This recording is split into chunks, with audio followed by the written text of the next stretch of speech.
Hello, everyone. Hello from Brazil. This is our Spiritist Psychology Study Group, and I'd like to hand it over to Anaí, who will be talking to us about dreams tonight. Over to you, Anaí. Thank you, Fabrizio. Hello, everyone. So I think I'll start sharing my screen first. I'm disabled. I think you have to. I'm disabled. You have to make it possible for me, Yeah, Fabrizio. I have already done that now. It looks to me as you are able now. Does it show unable to you? Host disabled. Participant screen sharing. Okay, let me just try one thing here.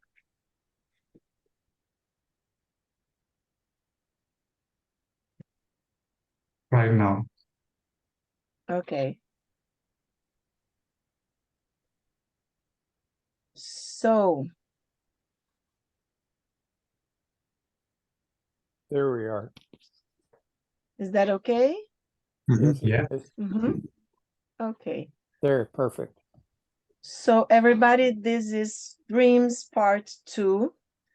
So in the previous meeting, Lionel and I talked about a little bit about Freud and what especially Freud and especially Jung talked about dreams and symbols, and that dreams are the cornerstone of Jung's psychology.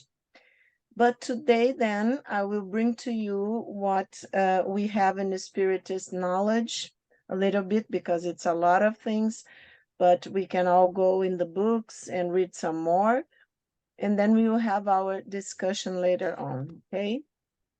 So this is from the Spirit's book, and I would love if everyone could take the time to read with me and make the connections. And people that are here today present in the class, in the meeting, if you can write down, the ideas that you have during this meeting, and not only questions, but especially ideas and connections among everything that we have discussed. It would be great. Okay. So in the Spirit's book, chapter 8, they talk about emancipation of the soul to Allan Kardec. So I think everybody knows, but I'm going to talk again to anyone that is listening this class later on, that the Spirit's book was actually written by Allan Kardec in 1857. And it's the first of a series of 5 books by Allan Kardec that are known as the Spirit's codification. And Allan Kardec uses actually the scientific method. Okay, we can talk later about that. But he asks questions to different mediums around Europe, and he analyzes. He was a scientist and a teacher, a professor with many books written. And so he analyzes the answers to see the common and logical, the most common and logical answers. Okay. So this is the analytical method and what we know as a scientific method. So let's see what the questions that Allan Kardec asks and the answers of the spirits. So in chapter 8, the emancipation of the soul, they talk about sleep and dreams. So questions 401, does the soul rest during sleep as does the body? And then the spirits say, no, a spirit is never inactive. The bonds that tie it to the body are relaxed during slumber. And as the body does not require its presence, it travels through space and has direct relationship with other spirits. Okay? So this is very important, because if we are talking about dreams, okay, when in a psychological point of view, we are talking about everything that we have studied, the consciousness, the unconscious, the relationship between them, the ego, the self, our complexes. Try, people, to come to your mind, to remember all that we have been talking during our meetings, okay? Now we are going to put all of this together. So we are very complex beings in the creation, okay? Because we have all of this that psychology has studied and revealed to all of us during the past 200 years, probably, more or less. But then we have also, so the Spirit's book is from 1857, so 19th century. So we have a knowledge of the Spirit coming to us, at least in the West, because we know there are lots of also knowledge coming from the East part of the globe. So how do we put all of this together? So let's go step by step. So during sleep, what the spirits are telling Allan Kardec is that the spirit is never inactive. The bonds that tie it to the body are relaxed during the slumber, and as the body does not require its presence, it travels through space and has direct relationship with other spirits. So let's go on. In question 402, how can we prove a spirit's freedom during sleep? And then look what the spirits tell Allan Kardec. By dreams. When the body is asleep, a spirit enjoys the use of faculties it does not possess when awake. So the body is asleep and the spirit has the freedom, okay, and it's still connected to the body, but has freedom. And here we were saying, and travels through space and has direct relationship with other spirits. So we are in the spiritual dimension. And how can we prove a spirit's freedom during sleep? This is 19th century, because now we have other ways. We have the near-death experience that are like comatose, the spirit is in a coma, more or less. We have the anomalous experiences. We have a lot of, we are analyzing different types of dreams. But let's see what the spirits tell Allan Kardec in the 19th century. So how can we prove a spirit's freedom during sleep? By dreams. And because the body is asleep and the spirits enjoy, according to the spirits, the use of faculties it does not possess when awake. So we are talking about faculties of the spirit, okay? And of course, we have to think that when we are awake, we have consciousness, the ego consciousness also. So of course, all of these faculties would be with us psychically, but they would be in the unconscious, okay? I'm just trying to start making all these connections. So the spirit remembers the past and sometimes sees the future. So the spirits are talking also not only about, as we said here, the travels through space, but actually they are talking also about, let's say, a travel through time.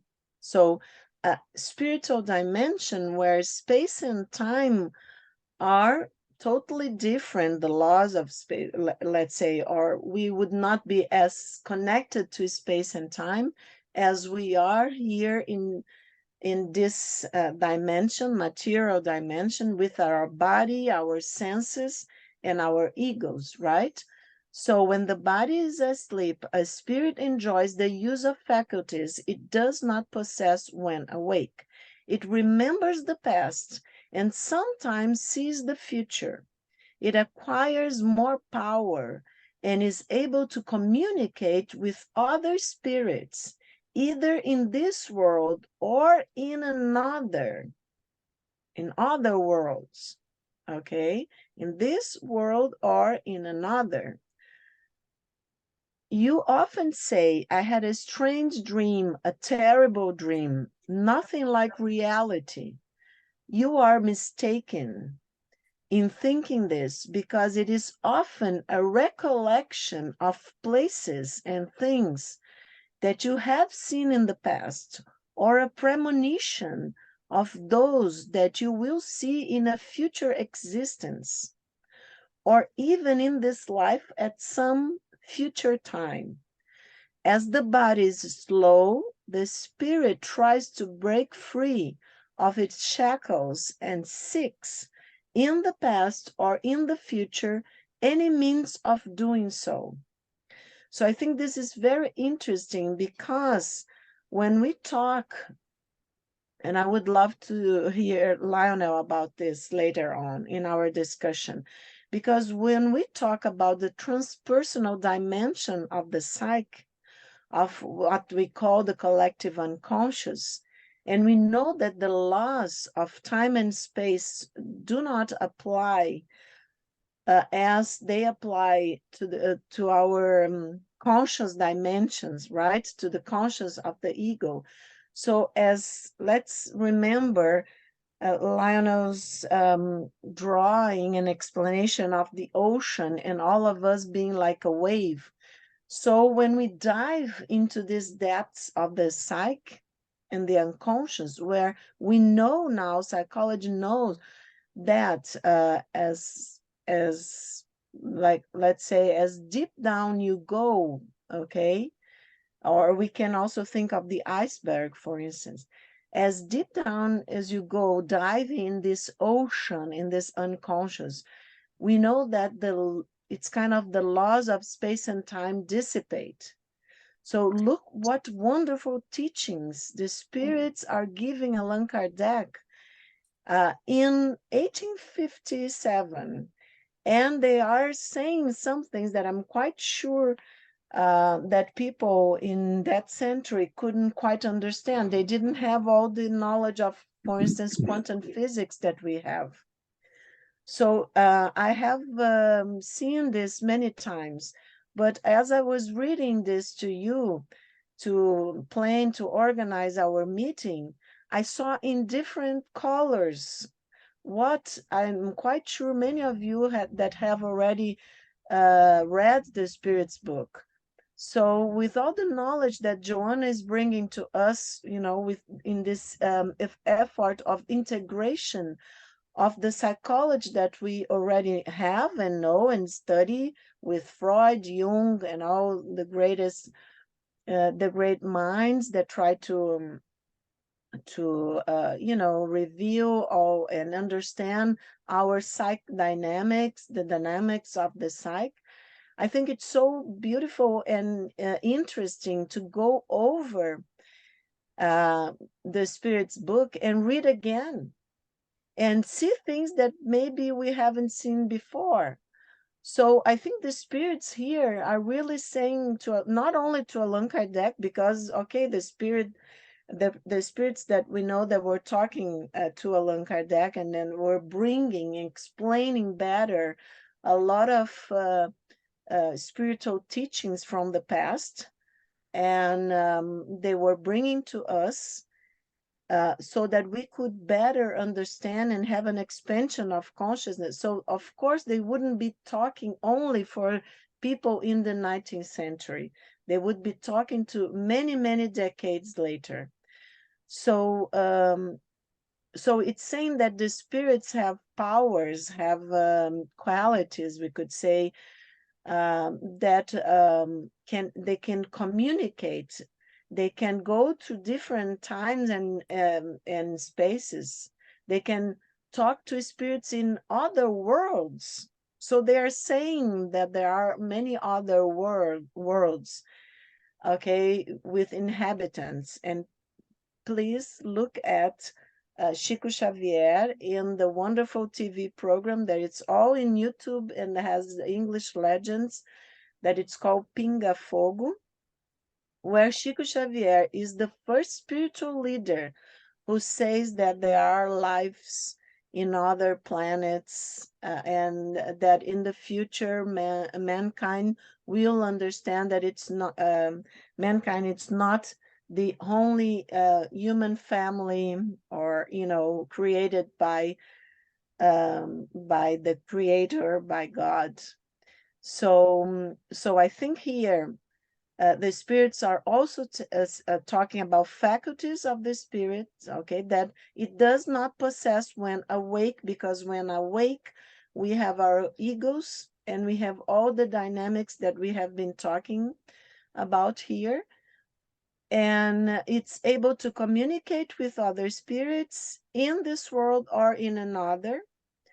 And we often remember these experiences as dreams, and nothing like reality. And so we say a terrible dream, nothing like reality, sorry.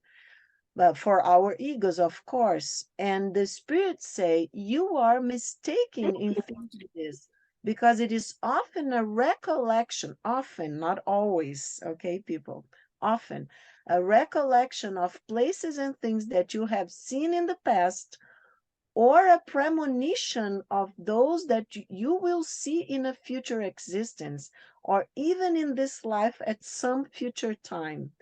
As the body is slow, the law of vibration, very important here. The spirit that, of course, vibrates in another wave, let's say, tries to break free of its shackles and seeks in the past or in the future any means of doing so. Okay, and these questions go on. How can we prove? So it's the same question. A spirit's freedom during sleep. Sleep frees the soul partially from the body. When you sleep, your spirit is in the state in which you will find yourself after death. I think this is great part of the answer. The spirits who are promptly freed from matter upon death are those who during their life had intelligent sleep. Then here I remember the Buddhists, for instance, a lot of people that train meditation, and they train lucid dreams, okay, the ability to be conscious in the dream, in the sleep, during the sleep. So who during their life had intelligent sleep. Such individuals meet with other spirits superior to themselves when asleep.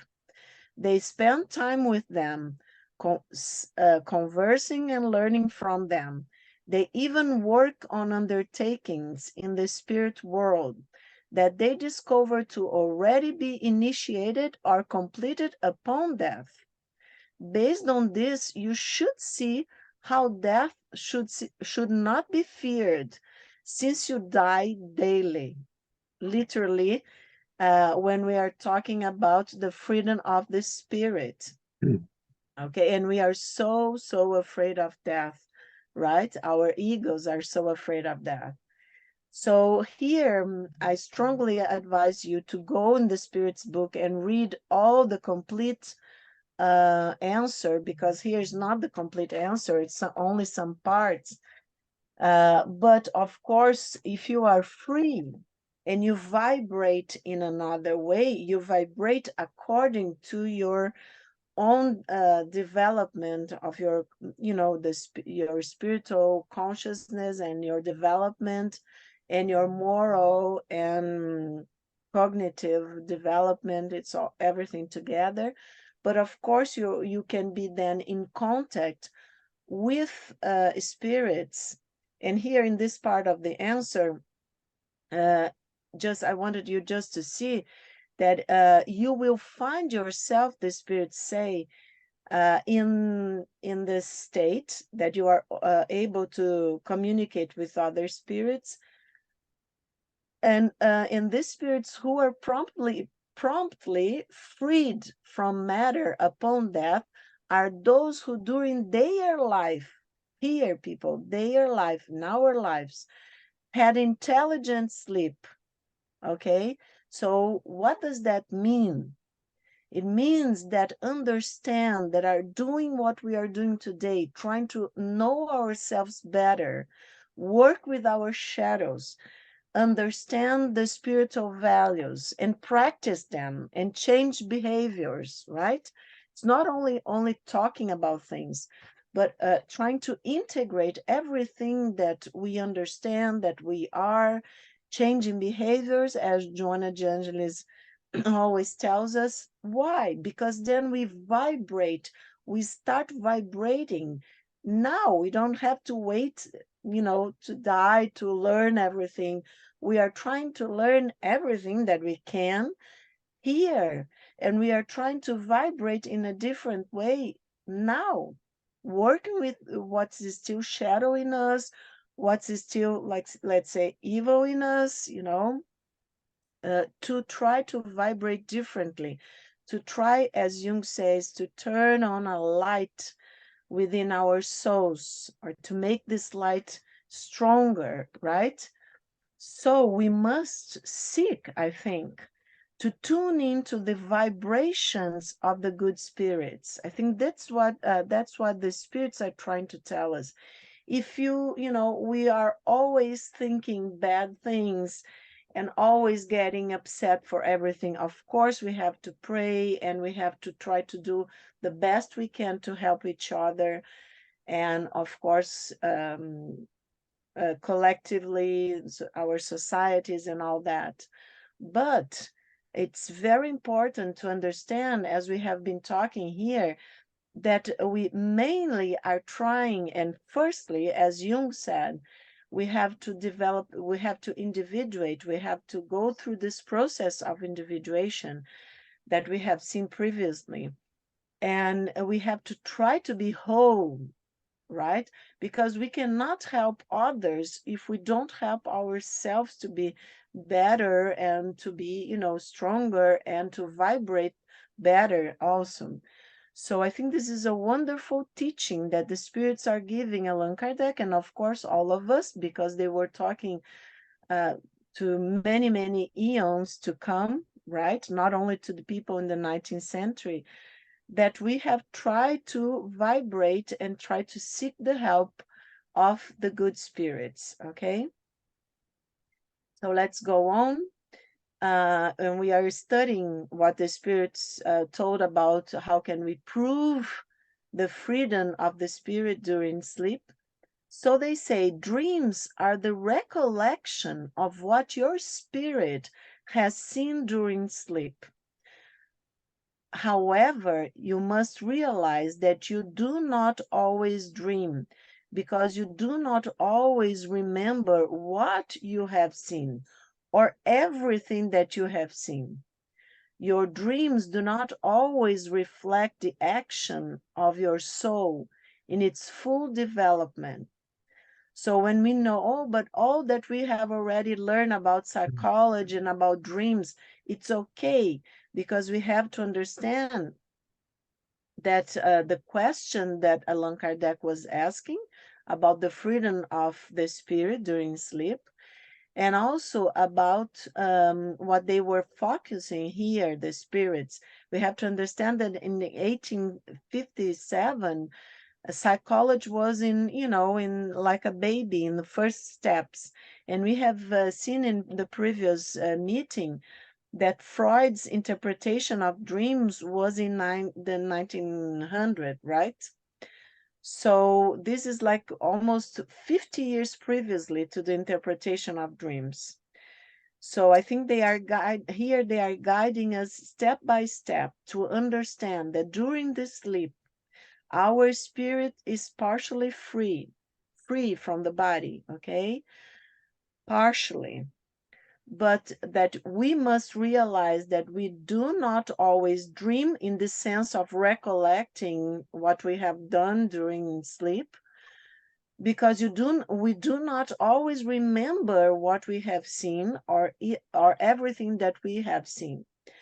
And they keep on saying, your dreams do not always reflect the action of your soul in its full development. So I think here they are leaving the door open to all of the discoveries of psychology that Freud and Jung and all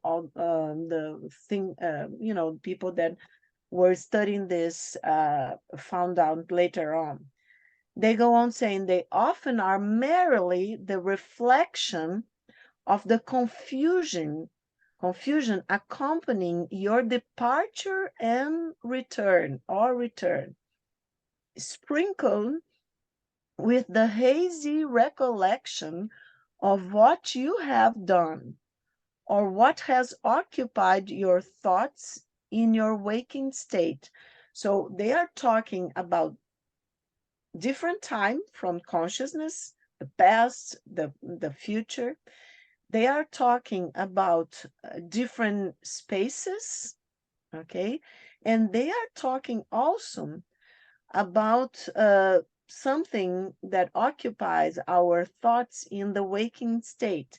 So they are leaving the door open to all the discoveries of psychology that would happen in the decades that followed the Spirit's book. So how else can you explain the absurd dreams dreamt by the wisest and most foolish of human beings? Of course, right? If we are talking about, for instance, if we thought only, okay, the Spirit is a very wise man, and he's free during sleep, his spirit. So he or she are going to have, they are going to have only wonderful dreams, wise dreams, and this doesn't happen because, of course, we dream with a lot of stuff. So they are saying that many times we are dreaming and remembering things that occupied our thoughts in waking state. Of course, saying that all that we have studied about the ego, about symbols, about the way that we can understand the personal unconscious and the collective unconscious. So now it's Allan Kardec summarizing, okay, and his thoughts. So he says, dreams are a consequence of the emancipation of the soul, what he understood of the Spirit's teaching.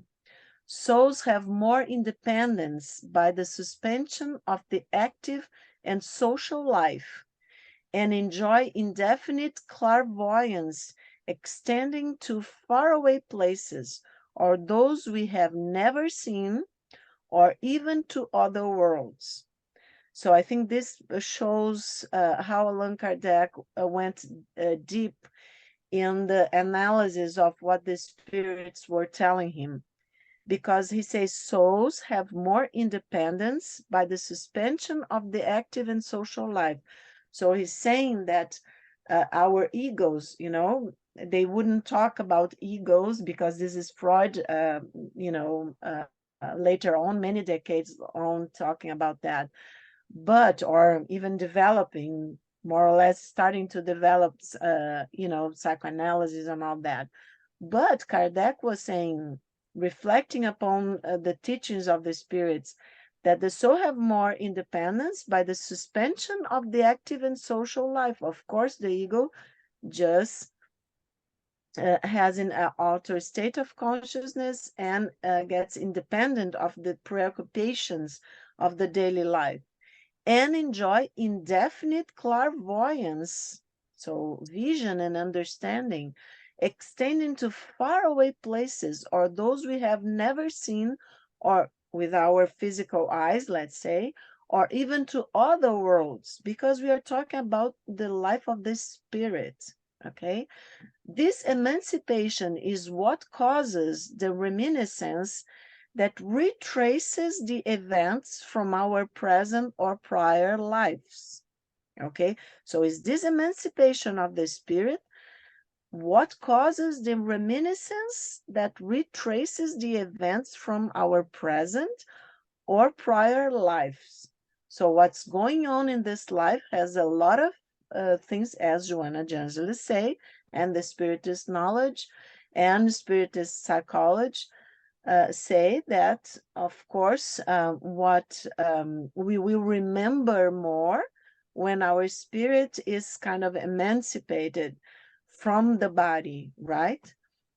And so this emancipation is what causes the reminiscence of what we have been doing, of events from our present or prior lives that we were involved in, and the feelings, thoughts, and memories related to them.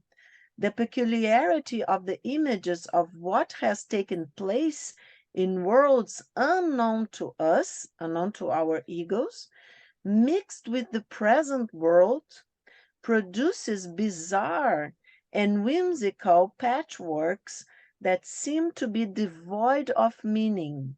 Devoid of meaning to whom? Or to our egos, okay? So it's very, very complex. The incoherence of dreams, it's all in the same, it's Kardec's also reflections. The incoherence of dreams is further explained by gaps resulting from the incomplete recollection of what has appeared to us in our dreams. This incompleteness is similar to a narrative that has whole sentences or sections omitted, and the remaining fragments are randomly thrown together with a resulting loss of all logical meaning. And then I was thinking about Jung concepts of the symbols that we were talking about last meeting, and the way that Jung says that the symbols are images, and that are never fully understood by us, okay, by the ego. Then we can see if we are talking about spiritual dimensions, about going very deep in this ocean and going deep, as much deep as we can, because there is where our spirits are together, So of course, it makes a lot of sense what Kardec is reflecting, also from the psychological point of view, because he says this incompletedness is similar to a narrative that has whole sentences or sections omitted, and the remaining fragments are randomly thrown together with a resulting loss of all logical meaning. So we can never fully understand these sentences, these symbols, because here we are in consciousness. It's our ego that are reflecting upon, all these symbols of the dreams, not our spirits. So in question 403, Allan Kardec asked the spirits, why do we not always remember our dreams? And then they say, sleep is only rest for the body, and the spirit always remains active. The spirit is partially free while sleeping and communicates with loved ones in both this world and other worlds. So it's a little more of what they're saying. As the body is heavy and material, it is difficult for the spirit to retain possession of the impressions received by the spirit during sleep, because those impressions were not received through the physical organs. So I think this is a very important also aspect, the connection of mind and body, of the psyche and the body. And as Jung says, that the psyche is caught like between two dimensions, the physical dimension, the body, the impulses, the senses, and the spiritual dimension. So in question 404, what should we think of the significance attributed to dreams? Dreams are not indications of the future, as is often alleged by fortune tellers. It is absurd to believe that a certain kind of dream reveals the occurrence of a specific event. However, they are indications in the sense that they present images which are real for the spirit, though they may have nothing to do with its present physical life. In many cases, dreams are a memory and sometimes an intuition of the future, if permitted by God, or the vision of something that is taking place in some other place to which the soul has traveled. Okay, so we are talking here about also about paranormal experiences, abilities of the psyche, right? But the spirits tell that it's all connected to the spirit, to abilities and capacities of the spirit. So he goes on in the same question. Have you not heard of the many instances proving that individuals may appear to friends and family in dreams, warning them of what is happening to them? What are apparitions if not the soul or spirit of individuals who are communicating with you? When you are certain that what you saw has actually taken place, is it not proof that it was not a fragment of your imagination? Especially if what you saw was something that you had not thought of when you were awake. So here, I'll just give you an example to make it a little more clear that happened to me, of course, synchronistically, because I think when we are in this realm of the spirit, synchronicity, we know that happens more often. I was coming back home the past week and walking in the streets that I usually don't do that. Okay, coming home walking. And then a car, just blew the horn and called me, Anai. Okay, it was a friend that I haven't seen for, many, many months.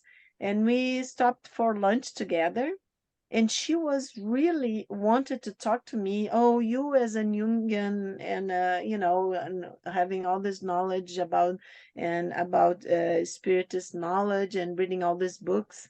I wanted to tell you a dream that I have and a situation in my family. And then she told me, she was kind of, really amazed, kind of scared, like it was numinous experience this dream, Lionel and everybody.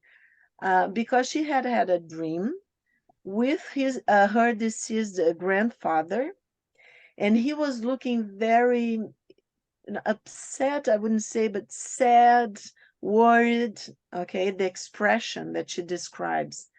And he was sitting in the family room where all the family would used to get together when he was alive. He has been deceased for many years, she told me, but with this face word. And then he woke up and everybody was trying to cheer him up. There were a lot of her relatives, and then but they couldn't. He was very worried and upset. And then he just gets up and goes to one of his sons, her uncle, bedrooms, and lies there in his bedroom, the bedroom of the uncle. And so she wakes up. This dreams repeats itself twice in a period of like 2 weeks. And then, okay, when the second time she calls, aunts and uncles and say, oh, but not the uncle, that the bedroom where the grandfather laid down. And she said, oh, that happens, talks about the dream, and they get very worried because the daughter of this uncle, so her cousin, was having a baby in Australia. Okay, this happened like 2 months ago. And they thought that the grandfather was trying to communicate that something would happen to the baby. And they got really worried about that. But what happens when the second dream repeats itself? 1 week later, this uncle, where the grandfather lay down in the bed, went to bed. He was okay. He was, you know, he's not even 60 years old, and he was healthy and okay. And he went to bed, lay down to bed to sleep with his wife. And then they turn off the lights, and the wife, her aunt, only heard his last breath. The guy died. Okay. And when she talked to me about that, she said, "Oh, so I think my grandfather was really sad and worried because he knew his son was going to die pretty soon."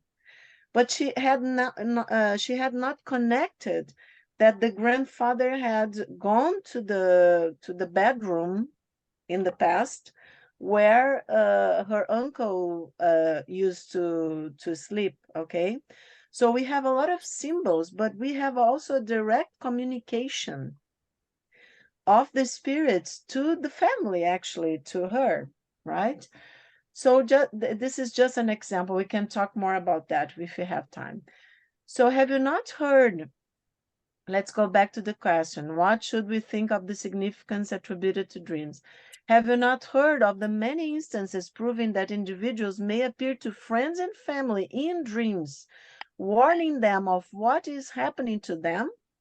What are apparitions, if not soul or spirits of individuals who are communicating with you when you are certain that what you saw has actually taken place? Is it not proof that it was not a fragment of your imagination, especially if what you saw was something that you had not thought of when you were awake? So in question 405, we often see things in dreams that appear to be premonitions, but they do not come to fruition. What is the reason for this? So this is Allan Kardec talking to the spirits in the 19th century. I think there are a lot of questions about premonitory dreams and things like that. So the spirit may experience these things while the body does not. The spirit sees what it wishes to see because it goes out looking for it. During sleep, the spirit is always more or less under the influence of matter.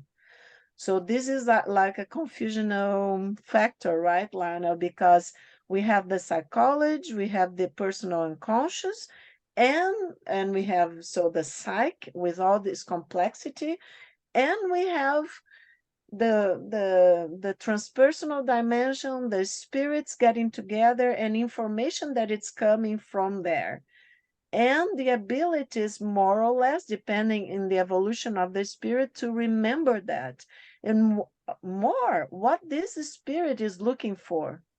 So we have a lot of complexities here to think about. So the question goes on.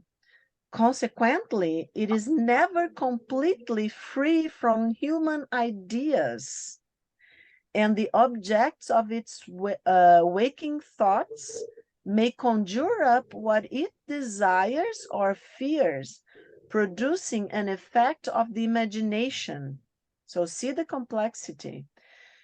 So the spirit is not, while here in the body and in this state of evolution of consciousness, it is never completely free from human ideas, and the objects of its waking thoughts may conjure up what it desires or fears, producing an effect of the imagination.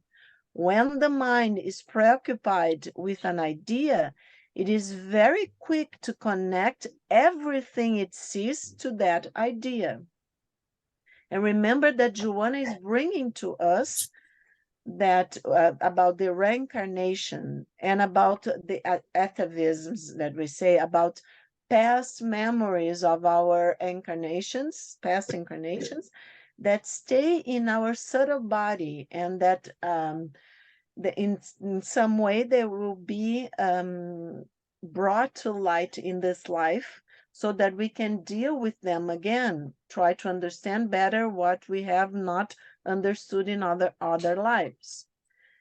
So in question 406, When we see living persons whom we know quite well doing things in dreams that they would never dare do in reality, is it a mere effect of the imagination?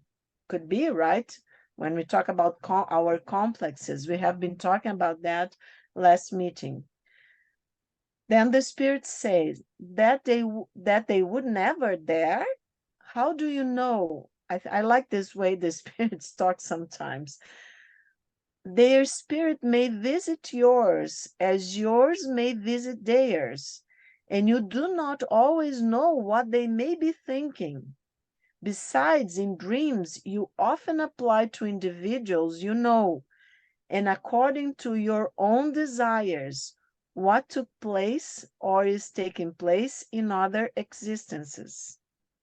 So it's also very complex because, okay, we have the personal unconscious, we have our complexes, and we know we can project in this, figures that also belong to our psychic world, our inner world, our, for instance, father, mother, husbands, wives, sons, daughters. They also represent, let's say, characters in our dreams. But the spirits are saying, and if we are thinking that some of these encounters can have also spiritual dimensions, then we cannot judge, like Allan Kardec was asking, right? Because he was trying to ask questions that would interest everyone, okay, and would help this development of our consciousness. So he talks, okay, they are doing things in my dreams that they wouldn't do in a waking state. But then the Spirit said that they would never dare. How do you know? We don't know about even ourselves. How can we talk about, even our father, mother, son, and daughter? We don't know. I only know that I don't know anything, right? Or something like that. So let's be cautious and try to understand, ourselves in the different dimensions in all our own complexity and others' complexity too. Besides, in dreams, they say you often apply to individuals you know and according to your own desires. So I think here the spirits are leaving the door open also to all the understanding of psychology that would follow later on, right? And what took place or is taking place in other existence also. So in question 407, is complete sleep necessary for the emancipation of the spirit? And then they say something really cool if we are going to think that it's 19th century. No, the spirit recovers its freedom as soon as the senses become drowsy. It takes advantage of every moment of bodily rest to be free. The second that the body begins to get weary, the spirit detaches from the body. The weaker the bodily state, the freer the spirit. This is why dozing or a mere dulling of the senses often presents the same images as dreamings. Then, Lionel, when we're talking about psychedelics and things like that, they were talking also about that in the 19th century, the spirits to Allan Kardec, because they're saying that sleep is not necessary. Only altered states of consciousness, we can translate this answer, right? So question 409, when not yet half asleep and with our eyes closed, we often see distinct images and highly detailed figures. Is this a product of our imagination or an actual effect of vision? Then the spirits say the body being numb, the spirit tries to break free from its shackles. It is transported and sees, and if the sleep were deeper, the vision would be a dream. Okay, so different stages of imagination, of visual effects, of dreams, different stages of consciousness. And question 410, sometimes when asleep or half asleep, We have ideas that seem to be excellent, but despite every effort we make to recall them, these ideas are wiped from our memory upon waking. From where do these ideas originate? Then the Spirit says they are the consequence of the freedom of the Spirit, who frees itself from the body and enjoys the use of other faculties when free. They are often advice given to you by other spirits. Often, not always, okay? But see that they are saying that it's also an ability of the spirit by itself or with the help of other spirits, and of enjoying these faculties when free. And then they go on saying, because Kardec in the same question asks, what is the purpose of such ideas and advice, since we forget them anyway? And they say those ideas often belong to the spirit world rather than the physical world. However, though the body may forget them, the spirit does not, and the idea recurs to it at the right moment when awake as a sudden inspiration. Okay? So now Joana de Angelis, we are almost in the end. So Joana de Angelis in Life, Challenges and Solutions. In the chapter 7, when she talks about discovering the unconscious, let's see what she tells us about all this. So she says that one can find all the experiences of the individual stored up in the unconscious from his or her first expressions across the periods of development and evolution, not only in this life, also the evolution and development of the spirit, and up to the moment of lucidity of logical thought in which he or she now lives, with the goal of attaining the highest level, cosmic thought. We are not there yet. We are trying to, go toward it. So she said that for Sigmund Freud, as well as for Carl Jung, the unconscious only expresses itself by means of symbols, and using the delicate mechanisms of dreams and active imagination, these symbols can and should be sought out in order to be rightly interpreted so that their messages may be understood. Dreams offer content that needs to be interpreted to facilitate the individual's development by means of active imagination, bearing in mind that it's not fiction in the conventional sense, but a modality of creative thought. It is possible to enter the framework of the registers and reservoirs of the unconscious, opening its gates for a balanced release that will contribute greatly to the healthy conduct of the individual, enabling him or her to live a stable life or a more stable life. We would like to take the liberty, says Joana, to add, however, that through concentration, prayer, and meditation, as well as during some mediumistic trances, the unconscious can find additional means to facilitate the release of various feelings that lie within it, giving rise to the anemic phenomena, so carefully studied by the esteemed codifier of Spiritism, Allan Kardec, one of the identifiers of the archives of the unconscious, although under a different label, okay?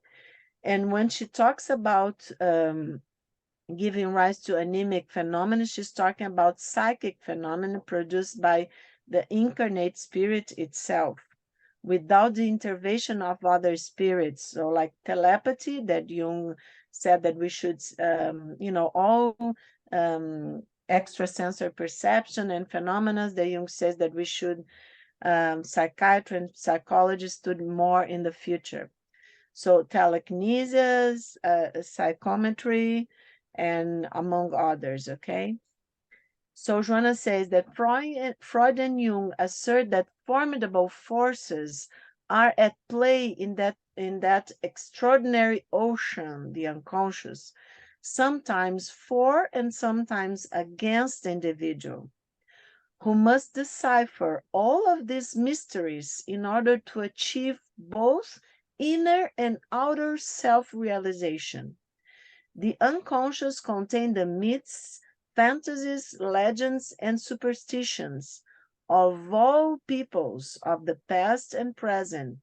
And in its deepest corners, I think this is beautiful, the way she says, in its deepest corners, parallel personalities are born or sleep, personalities that incorporate themselves into the individual's existence, generating conflicts and neurotic disorders. I think here John is talking also about our complexes, okay?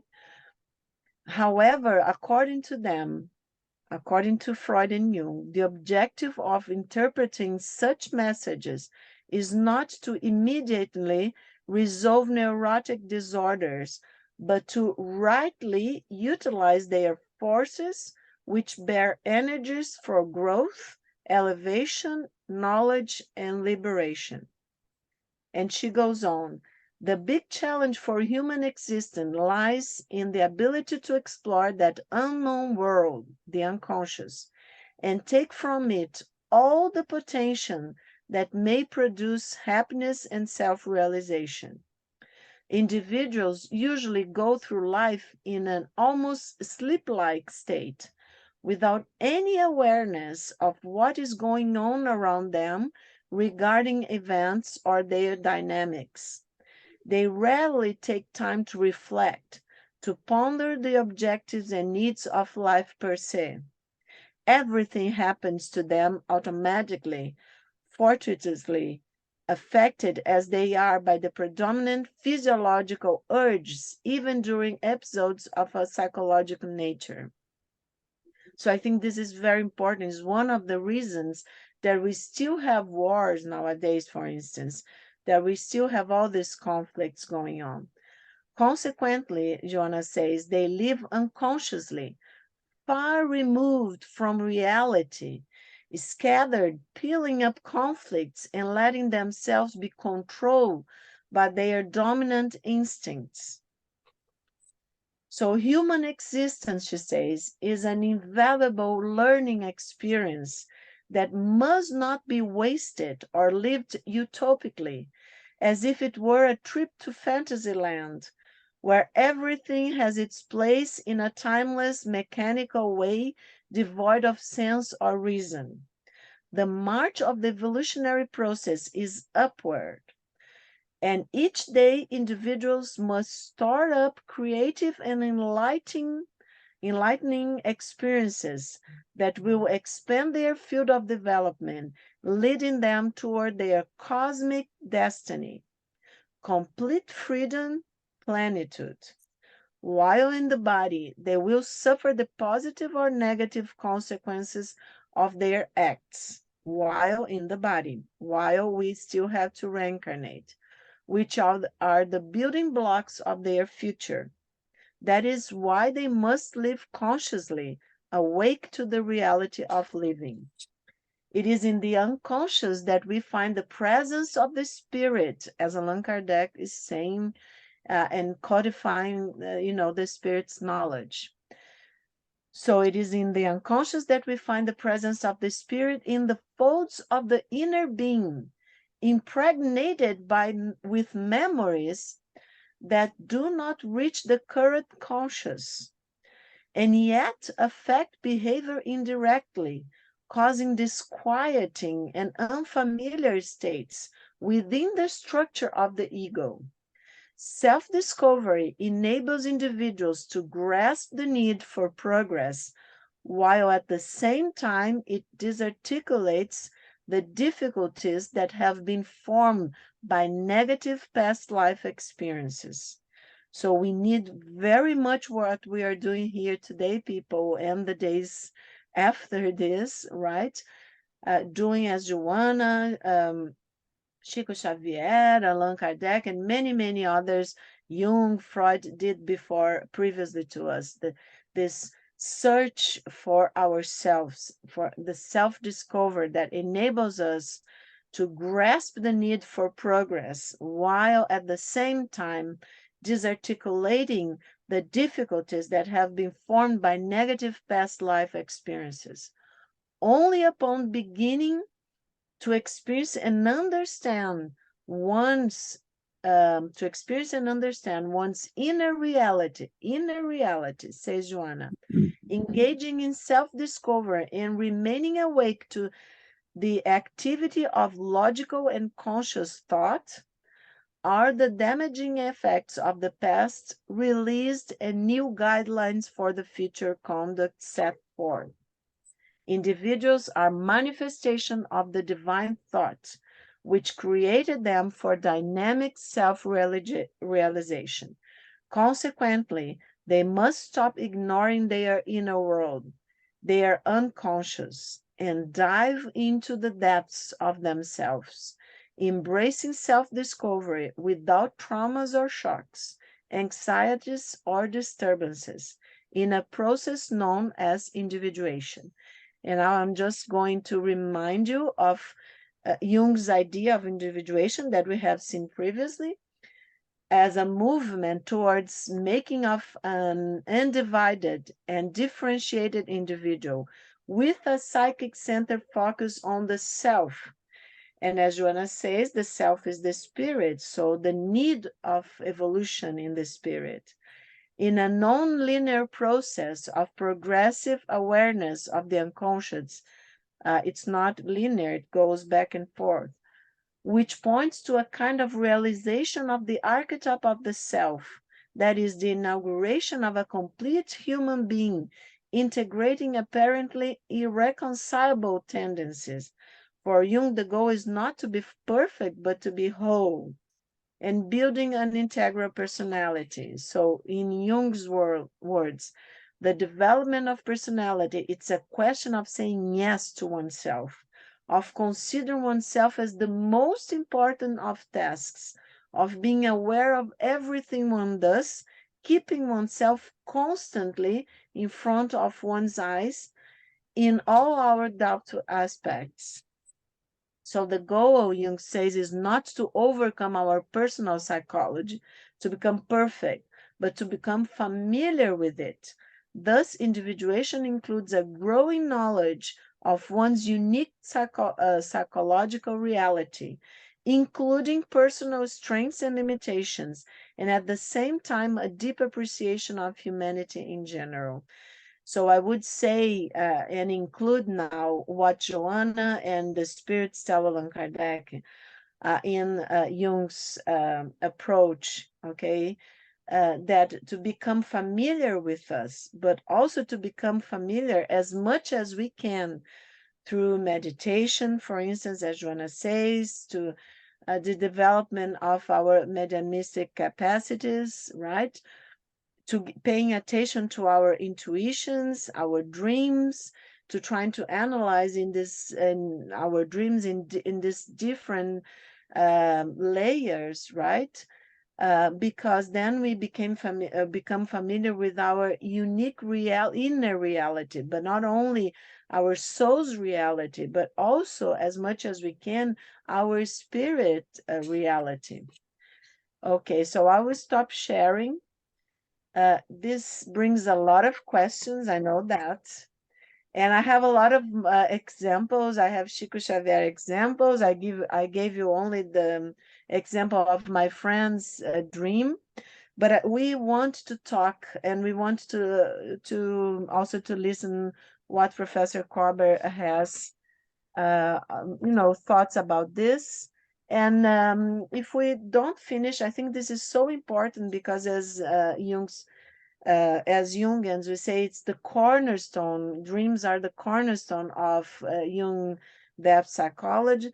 So we can start next class with the examples of Chico Xavier's dreams, and also Jung's dreams with his father, for instance. But let's listen to you, Lionel.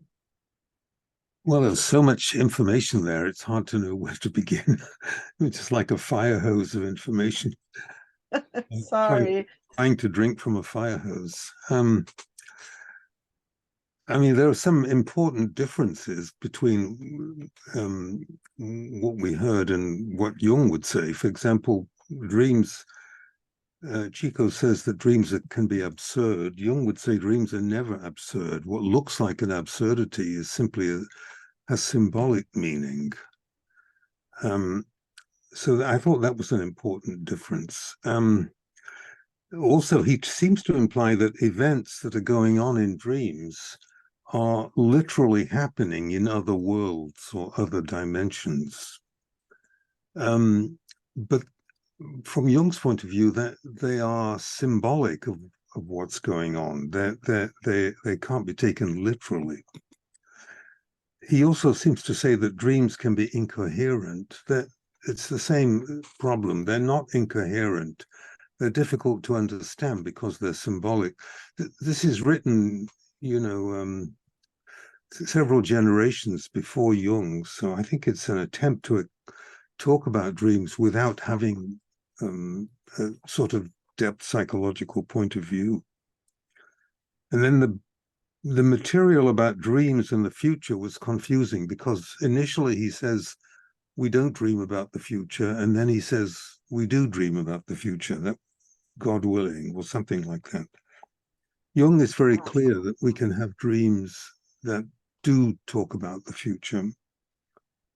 I don't know if you want me to go on because I made a lot of notes, but this would take a long time to unpack. I could go on with more problems, but I think we should go on probably next meeting, okay? Because this is very important. Rarely, when we are talking about with people that have a lot of understanding about spiritist knowledge, we go as deep, Lionel. And I think we should that because Kardec says, and also the spirits tell Kardec, that as our consciousness are evolving, so it's an open knowledge, what they say, it's not closed one that cannot be changed. And I agree with you, they were trying to tell Kardec something and in a language, and sometimes they would it would have a paradox, okay, as you said, a contradiction, that they cannot dream about the future because we know that in the 19th century there are a lot of people pretending to connect to the spirits when they were not. yeah. So I think this was one way to say all the fortune tellers, because when he talks about that, when he talks about fortune, they talk about fortune tellers, because I think there were a lot of charlatans or things like that in the 19th century. But of course, they say if we are talking about the transpersonal dimension, we're talking about a dimension where time and space don't work in this dimension that we are in. So I think, Lana, that we should talk, and that it's your point of view is very important, so we can go further in this knowledge, because as you say, Jung kind of inaugurates, if we could say, that opens the time of death psychology. And even in among spiritists, even Joanna de Angelis is questioned a lot because she tries to bring, she's trying to integrate all the knowledge of the psychologists, psychologists and psychologists that we have developed the past decades and century, we could say more than a century, with the spiritist knowledge. So I think it's very, very important that we go deeper in that. And I'm writing down what you said. So I also thought this contradiction, I saw this contradiction about the future, for instance, and I understood that it's because they were talking to people in the 19th century, Yeah. as you understood also. And I wanted very much, and we are not going to have time today, so I think we should go to a third meeting, not only maybe about dreams, but let's see how it goes on. Maybe we can put together about myths, as Joanna de Angelis says, and the archetypes.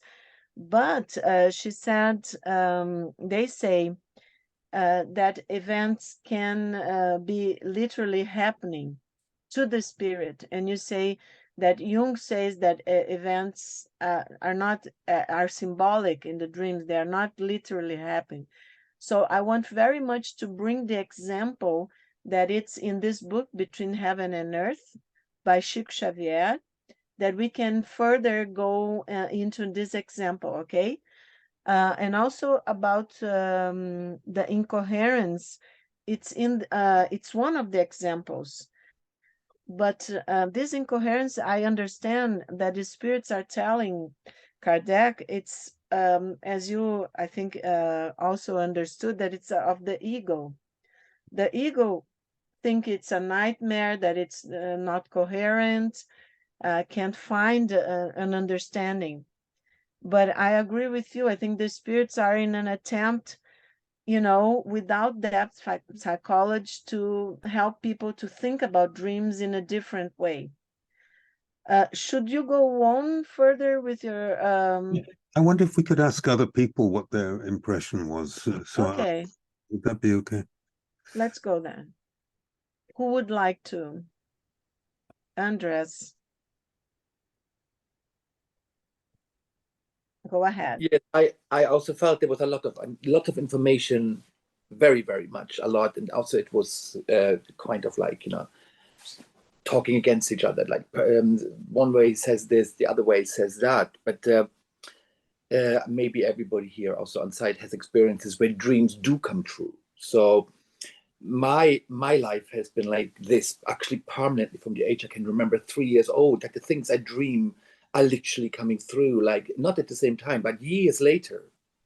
And they kind of seem to be repeating themselves in my mind over and over again. And I was very young when I realized that a dream, if you don't remember them in the next few minutes or hours when you wake up, it's a dream. And if you remember them, and you remember them all day, it is actually occurring something which actually will happen or that has happened. And I must honestly say, if I say something very quickly, which I remember, and then all of a sudden it's gone, I know it was a dream. It has nothing to do with reality. But I had an incident where I basically was mid-FAP in Brazil, and there was an incident where I had an accident. And then I had a scene with a child on a table at that same accident. And then I had to get out of the car and put money in a machine at 12 at night. And I remember it literally like it has already happened. And I remember even the time I dreamt it. And it was horrifying because I remember it at the time, it was horrifying. And what triggered the memory was actually the fear I had in the dream. So that was very, very interesting. So yes, dreams do come true, if I may say. Lionel, would you like to comment on that? Well, no, only to agree. We have prospective dreams, prophetic dreams. They're well known. Anyone? Should we go on? We have 5 more minutes. Just to tell you that we are certainly going to a third meeting about that, because I think there is a lot to unpack. And I'm sorry about, I always try to summarize, but it's so complex, right? Let's see about what Gabriele. Hi, Gabriele, go on. Hello, thanks very much for all this, and it's a lot of material, and yeah, so I'm a beginner, so I'll say something. Well, as understood today, our spirit is in our unconscious, and our unconscious is achievable one of the ways by our dreams. Make sense of what I'm saying? Yeah. Our unconscious, I didn't understand the second part. So our unconscious, we can know a little bit about our unconscious through our dreams. Yeah. And you were saying to meditate or through the who is training or medium, and or to be relaxed. Yeah, but this is something so important, and we don't study this so much. But I'd like to make a point, and I don't know if you can help me with that, because I was watching one video of Haroldo Dias Dutra, that's completely different, but he was saying to us to be apart from our neuroses or depression and anxiety, to have the conscious apart from our fears or sentiments, and try not to judge, but only to observe. Of course, this is a bit different because we are awakened, but there is a connection between a conscious that observes ourselves while we're awakened, observe the ego, and try to be more aware of our point and what we're talking here, or are completely different. Yeah, would you understand?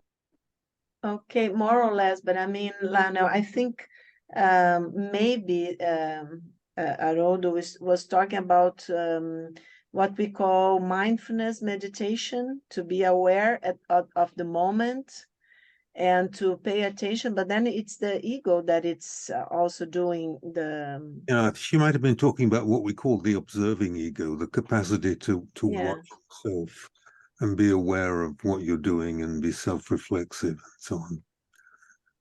Yeah. This is a capacity of a condition of the ego, and to be present in the now. Is that Yeah, what yeah. you are asking? Yeah, because so the idea here is that we can feel more ourselves, ourself, and our spirit, as we spiritists say, through our dreams. That's the point that we're trying to discuss here. Yeah, that's it. But I think also maybe we could think that, for instance, in a mindfulness technique, in meditation, where you just want to calm the mind, right? To not be so anxious and to detach a little bit of the day by day routine, about your daily routine and things like that.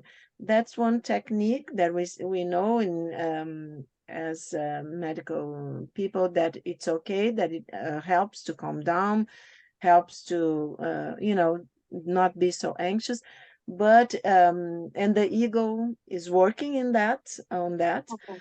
But what I think Joanna de Angelis is saying when she's talking about prayer, meditation, mediumistic trance, it's different. It's an altered state of consciousness, where not only you calm down, let's say, not only you detach yourself from daily life, but as Lana was saying, the ego is observing, but observing the inner life, is actually looking for this connection to the self, to intuitions, paying attention in dreams. So it would be, I think, what I understood, maybe that Haroldo was telling you, it's a different task, let's say, for the ego, and different objectives. One is to calm down, is to control anxieties, things like that, burnout stuff and things. But the other is actually calming down, in a sense of developing an inner vision and an inner, ego self-access.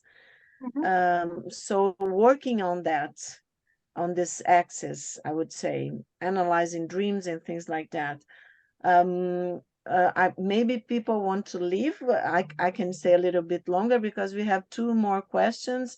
I haven't seen who raised the hand first, Denise or Sylvia. It's Denise now. Denise?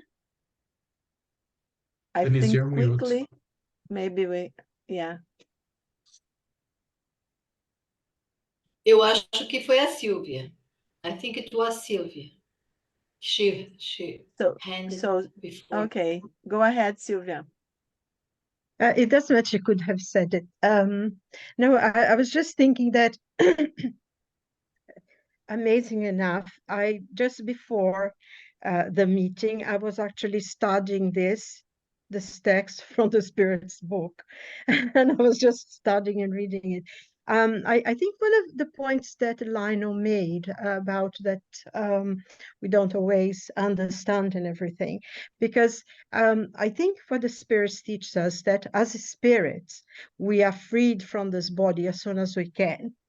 and we have experience in the spiritual world and other worlds, and spiritually, so we go much deeper. But sometimes also other things, we know that when the person is very worried about something, their spirit will be in their body, and they'll be just with the worry of the day or the problem they have.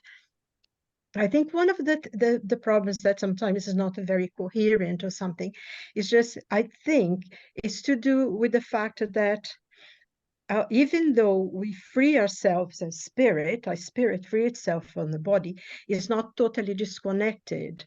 I think he does talk about that, because we cannot be as free as we could. So sometimes the body, once we come, it doesn't, I mean, he does talk about, and you did mention that the body will not remember, but the spirit will remember.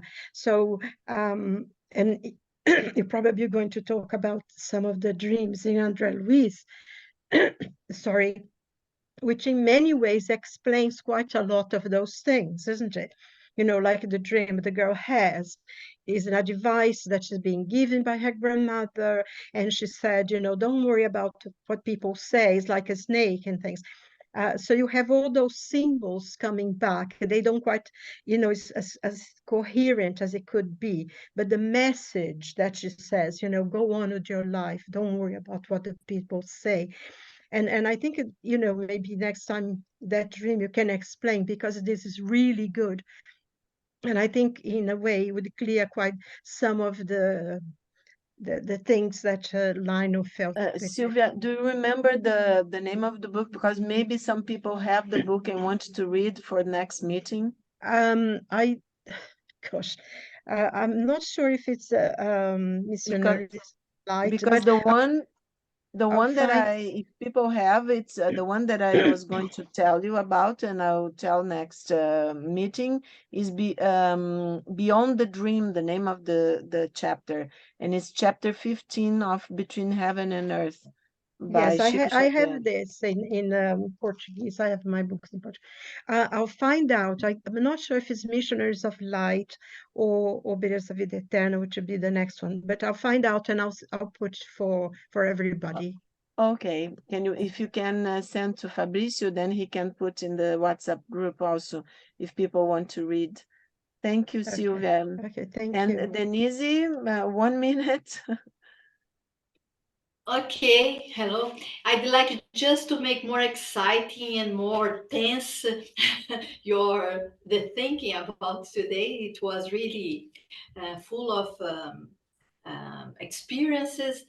But about religion, I think we have a heritage about dreams in religions, in beliefs, about in the Judaism, in the Christianism, when they did things, probably right things, because they got a dream. It's the way that they got connections with the creator. So just homework for next class, thinking about that. I think it would be interested. I'm interested about, as you know, I live in an Islamic country, and I try to respect, but there are a lot of things about collective unconscious in this point of view. Thank you, Denise. And I already asked Lionel if he can be with us next meeting. I'm sure he's an expert about dreams with archetypal images, as you are saying, dreams in different religions, right, Lionel? I'm not sure you're going to be able to be with us. On the 29th. On the 29th. Yes, I'll be there. Yes, great. So then we can have Lionel talking to us about this kind of dreams in different religions, right?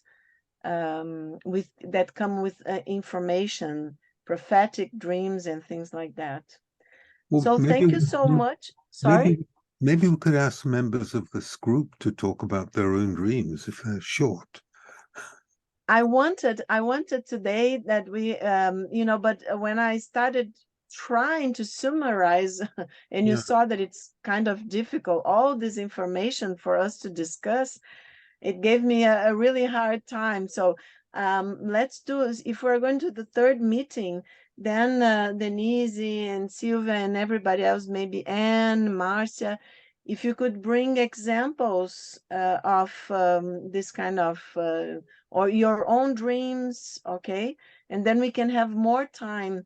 Then we will start with the examples by Chico Xavier, because there are a lot of people that don't know, haven't ever read, and discuss more this incoherence things that the spirits tell Allan Kardec, because the effect of coming and leaving the body, coming and going out of the body, and this problem of how the psyche and the consciousness remembers what has been going on, and we can exchange ideas about that.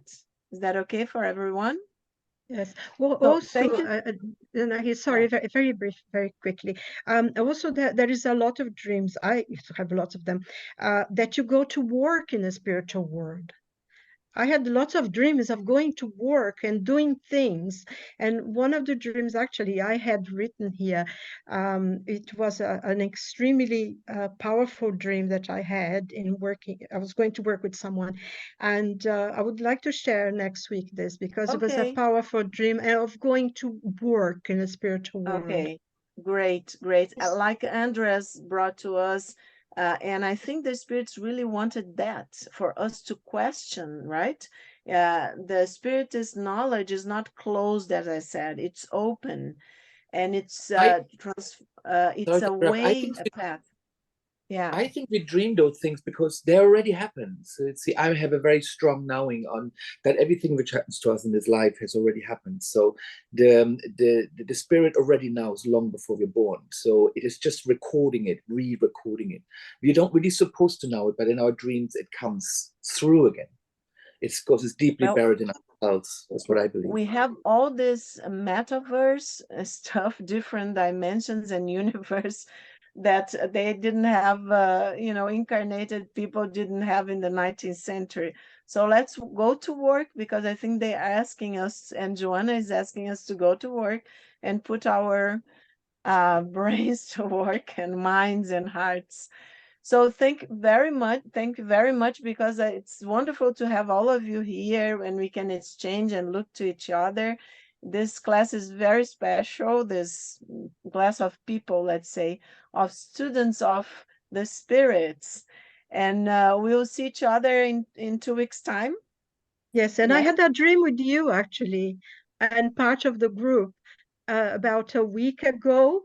And anyway, for another day. But I Let's had talk a about dream with that. you and some of the people in the group. So I will maybe talk we are about that meeting. too. I would like to talk about that too, but the next time. Okay. Go Okay. away from Crow. Okay, so Okay, see you guys. all in 2 weeks. Thank you so much. Bye. Bye bye, everyone. Take care.